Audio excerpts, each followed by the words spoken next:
5 مشروبات طبيعية تخلصك من السعال المزعج.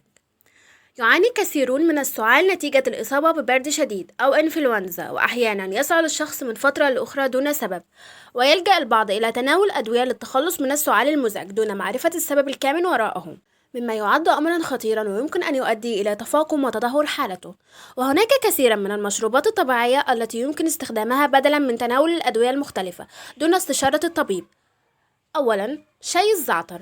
شاي الزعتر من المشروبات الفعالة في مواجهة السعال المزعج المستمر لما فيه من مركبات الفلافونويد التي تعمل على استرخاء عضلات الحلق وتقليل التهابات الجهاز التنفسي، وتجعل الشخص يسعل أقل. شاي الثوم. يحتوي الثوم على عناصر مضادة للبكتيريا والميكروبات التي تساعد على التخلص من السعال، ويستخدم عن طريق إضافة 3 فصوص من الثوم إلى الماء وغليه، وبعد تبريد الماء يتم إضافة معلقة من العسل ثم شرب الشاي.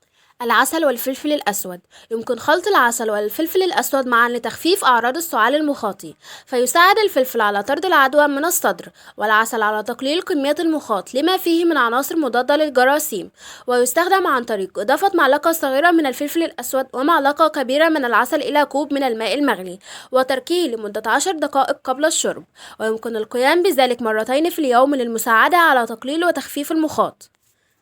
شاي النعناع، وذلك لأنه يحتوي على المنسول، وهي مادة من زيت النعناع تفتح ممرات الهواء وتساعد على التخلص من المخاط، ويمكن استخدام أكياس شاي النعناع الجاهزة وإضافة عسل وعصير الليمون للحصول على نتيجة أفضل.